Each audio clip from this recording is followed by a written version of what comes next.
নমস্কাৰ বন্ধুসকল, মাই আছাম টিভিলৈ স্বাগতম জনাইছোঁ। লগতে ধন্যবাদ জনাইছোঁ।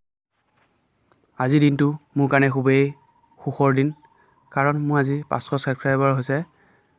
সেইবাবে আপোনালোকক আকৌ পুনৰবাৰ ধন্যবাদ জনাইছোঁ আৰু লগতে এনেধৰণে আগলৈ সহায় কৰিব বুলি আশা ৰাখিলোঁ। আহকচোন আজি ভিডিঅ'টো মই ষ্টাৰ্ট কৰোঁ। আজি টপিকটো হ'ল এয়াৰটেল বন্ধ হ'ব নেকি। আহকচোন, শুনি আহিছে, আপুনিও শুনিছে, ময়ো শুনিছোঁ। কিমাননো সত্য আমি এবাৰ ভালমতে চাই লওঁ। সঁচাই যদি এয়াৰটেল বন্ধ হৈ যায় আমাৰনো কি হ'ব। ভিডিঅ'টো এবাৰ চাওঁ আহকচোন, কিমাননো সত্য হয়। নমস্কাৰ, মই অতুল ভূঞা। পুনৰ ফেচবুক লাইভলৈ আপোনালোকক স্বাগতম। মই এটা প্ৰশ্ন আপোনালোকক উত্থাপন কৰিব বিচাৰিছোঁ।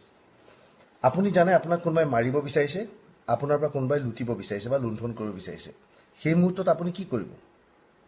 যে মহামানৱ মহাত্মা গান্ধীৰ দৰে এখন কালত চৰ মাৰিবলৈ পাতি দিয়াৰ নিচিনা, ঠিক আছে মোক মাৰা, মোক লুটা, সেই বুলি বহি থাকিব, নে তেওঁ মাৰা লুটাৰ আগতে আপুনি কিবা এটা কৰিব? মোৰ বিশ্বাস যে আপুনি কোনোবাই আপোনাক মাৰিব, আপোনাক কোনোবাই লুটিব, তাৰ আগতে আপুনি তেওঁক উল্টাই মৰাটো প্ৰয়োজন বা তেওঁক উল্টাই লুটাটো প্ৰয়োজন। সেইটো সম্ভৱপৰ। সেই প্ৰশ্নটো এইবাবে আনিছোঁ, কেইদিনমান আগতে আমাক এয়াৰচেল নামৰ নেটৱৰ্কটোৱে আমাক মাৰি থৈ গ'ল, আমাক লুটি থৈ গ'ল। কথা নাই বতৰা নাই, হঠাৎ এয়াৰচেল বন্ধ হৈ গ'ল। কোটি কোটি টকা ইয়াৰ পৰা আত্মসাৎ কৰি থৈ গ'ল। মোদী চৰকাৰে কোনো ব্যৱস্থা নকৰে, যিহেতু এইটো কৰ্পৰেট ছেক্টৰ হয়। কৰ্পৰেট ছেক্টৰ থাকিলে কেতিয়াও ব্যৱস্থা নলয়, সেই কথা আমি জানো। আকৌ মই মোদীক কোনো আক্ৰমণ কৰিব বিচাৰে, নৰেন্দ্ৰ মোদী মোৰ টাৰ্গেট নহয়। মোৰ টাৰ্গেট এয়াৰচেল। এয়াৰচেল আমাক লুটি লৈ গুচি গ'ল। কথা নাই বতৰা নাই, হঠাৎ এয়াৰচেল বন্ধ হৈ গ'ল। আমি চবেই মনে মনে বহি থাকিলোঁ, আমি একো কৰিব নোৱাৰিলে। আজি সাংবাদিক মেল পাতি এয়াৰচেলে ইমান লাখ টুকিলে, ইমান কোটি টকা তুলিলে, ইমান কোটি টকা লৈ বকি আছোঁ, বকি কি লাভ আছে? এইবাৰ আপোনালোকক জনাই আছোঁ যে অতি শীঘ্ৰে আমাক লুটিব বিচাৰিছে এয়াৰটেল। এয়াৰটেল অসমত শীঘ্ৰে বন্ধ হৈ আছে যেন আমাৰ ধাৰণা হৈছে। এয়াৰটেল বন্ধ হ'ব, বন্ধ হৈ পেলাই আমাৰ পৰা কেইবা হাজাৰ কোটি টকা আমাৰ পৰা লুটি লৈ যাব। গতিকে বন্ধ হোৱাৰ আগতে আপুনি দুটা কাম কৰিব পাৰে, হয় এয়াৰটেলৰ অফিচ লুটিব পাৰে, নাইবা আপুনি কাইলৈ পৰা এয়াৰটেলৰ কানেকশ্যনটো ট্ৰেন্সফাৰ কৰিব পাৰে। মই আপোনালোকক আহ্বান জনাওঁ, এয়াৰটেলৰ কানেকশ্যন অতি শীঘ্ৰে ট্ৰেন্সফাৰ কৰক। কাক ট্ৰেন্সফাৰ কৰক মই নকওঁ। মোৰ নিজৰ এয়াৰটেল মোবাইল আছিল, মোৰ মোবাইল নাম্বাৰটো ৰিলায়েন্সৰ পৰা মই এয়াৰটেললৈ লৈছিলোঁ। আজি 3 মাহৰ আগতে এয়াৰটেলক মই কমপ্লেইন দিছিলোঁ। মই কাহিলীপাৰাত থাকোঁ, কাহিলীপাৰাত ভিতৰুৱা অঞ্চলত নাথাকোঁ, জ্যোতিষিতপনৰ নিচেই কাষত, 10 APBN ওচৰত। মোৰ ঘৰত নেটৱৰ্ক, মই ৰাতি ঘৰলৈ অহাৰ পিছত মই ভয় খাই যাওঁ, মোৰ মোবাইলটো ইউজ নকৰোঁ, এয়াৰটেলৰ মোবাইল নাহে। মই কমপ্লেইন দিছিলোঁ আজিৰ পৰা 3 মাহৰ আগতে। এতিয়াও যদি সেই কমপ্লেইনত ফোন কৰোঁ, আপোনাৰ কমপ্লেইন পেণ্ডিং আছে বুলি কয়। এয়া হ'ল এয়াৰটেলৰ নমুনা। গতিকে এয়াৰটেলে আপোনাক মোক লুণ্ঠন কৰিবলৈ গৈ আছে। আজি মই নমুনা দেখুৱাই আছোঁ। এয়াৰটেলৰ কাষ্টমাৰ কেয়াৰ নম্বৰ 121। আজি মই মোৰ মোবাইলটোৰ পৰা এয়াৰটেলৰ কাষ্টমাৰ কেয়াৰত ফোন কৰিছোঁ, আপোনাক স্পীকাৰ ফোনত শুনাই দিছোঁ। কাষ্টমাৰ কেয়াৰতে মোক ফোন নালাগে, মিছা বুলি ভাবিছে, আকৌ মাৰিছোঁ, চাওক।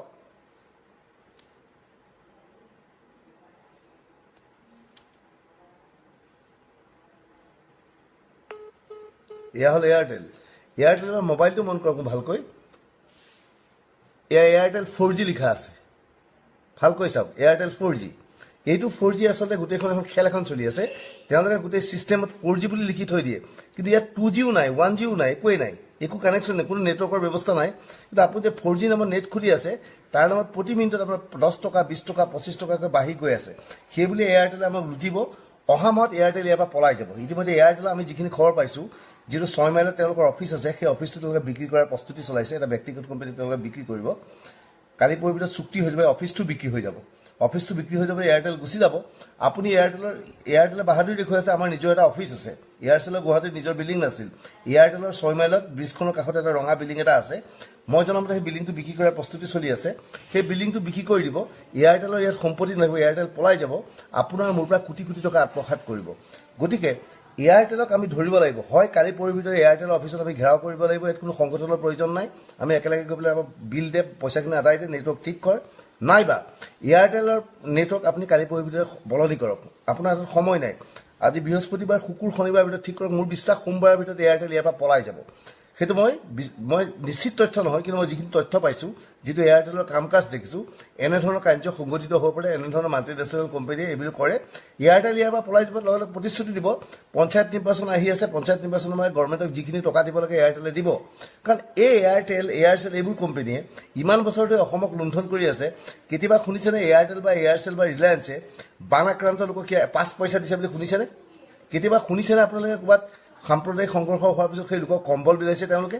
কেতিয়াও নাই কৰা অসমৰ বাবে একো কোৱা নাই অকল আমাক লুটি গৈ আছে গতিকে ইয়াৰ বিৰুদ্ধে কোনো মাত নাপাতে কিয়নো বহুকেইটা সংগঠনে ইয়াৰ বিৰুদ্ধে মাত এইকাৰণে নাপাতে প্ৰতিটো সংগঠনৰ নেতাক প্ৰতিমাহে এই এয়াৰটেলৰ পৰা মান্থলি পইচা দি থকা হয় তেওঁলোকৰ মোবাইল কানেকশ্যন ফ্ৰী তেওঁলোকে অনবৰতে 24 আৱাৰ্ছ ফোন কৰিব পাৰে কোনো বিল নলয় অসমৰ তথাকথিত জাতীয়তাবাদী কেইবাটাও সংগঠনে এয়াৰটেলৰ পৰা মাহেকী ভিত্তিত পইচা লৈ আছে সেইবাবে তেওঁলোকে এয়াৰটেলৰ বিৰুদ্ধে মাত নামাতে গতিকে মাত নামাতে আপুনি মই মাত মাতিব লাগিব আপুনি মই মাত মাতিবলৈ হ'লে কালি পৰহিৰ ভিতৰত এয়াৰটেলৰ অফিচত আমি ঘেৰাও কৰিব লাগিব কাৰণ এই অফিচটো বিক্ৰী হৈ আছে সোম মঙলবাৰৰ পিছত আমি 6 মাইলৰ কাষত থকা ৰঙা অফিচটো এয়াৰটেলৰ অফিচ হৈ নাথাকে আপুনি গৈ গম পাব তাত বেলেগ এটা কোম্পানী বহি আছে এয়াৰটেলে বিক্ৰী কৰি পলালে গতিকে পলোৱাৰ আগতে আমাক মৰাৰ আগতে আমি তেওঁলোকক মাৰিব লাগিব দুটা পন্থাৰে মাৰিব পাৰি সেই কাৰ্যালয়ত গৈ পেলাই ভাঙি চুঙি মাৰিব পাৰি মই সেইটো নকওঁ মই হিংসা কৰিবলৈ কওঁ তেওঁলোকক আমি অতি ধুনীয়াকৈ কাইলৈৰ পৰা আমি এটা ছিষ্টেম কৰিব পাৰোঁ আমাৰ মোবাইল নম্বৰবিলাক এয়াৰটেলৰ পৰা শ্বিফ্ট কৰিব পাৰোঁ ছেম নম্বৰ থাকিব আমি শ্বিফ্ট কৰিব পাৰোঁ একেলগে আমি সকলোৱে যদি শ্বিফ্ট কৰি দিওঁ এয়াৰটেলক আমাক লুটাৰ আগতে আমি এয়াৰটেলক লুটিব পাৰিম আমি সকলোৱে এই ক্ষেত্ৰত ব্যৱস্থা লৈ উচিত ধন্যবাদ শুভৰাত্ৰি আশা কৰিলোঁ মোৰ ভিডিঅ'টো চাই ভাল পালে আৰু আপোনালোকৰ কিবা এটা লাভ হৈছে বুলি মই ভাবোঁ যদি এনেধৰণৰ আকৌ পুনৰ কিবা এয়াৰটেল কি ৰিপৰ্ট কৰিব লাগিব এয়াৰটেলৰ পৰা কিবা ইনফৰ্মেশ্যন আহিলে আপোনালোকক জানিবলৈ হ'লে প্ৰথমে জানিব পাৰিব মই সেইকাৰণে মোৰ চেনেলটো ছাবস্ক্ৰাইব কৰক আৰু বেল আইকনটো বজাব বেল আইকনটো বজালে যেতিয়া মই নতুনকৈ ভিডিঅ' এটা আপলোড দিম তেতিয়া আপোনালোকে ন'টিফিকেশ্যন পাই যাব আৰু লগতে ভিডিঅ'টো চাব পাৰিব আৰু যদি ভিডিঅ'টো ভাল লাগিলে লাইক কৰক কমেণ্ট কৰক শ্বেয়াৰ কৰক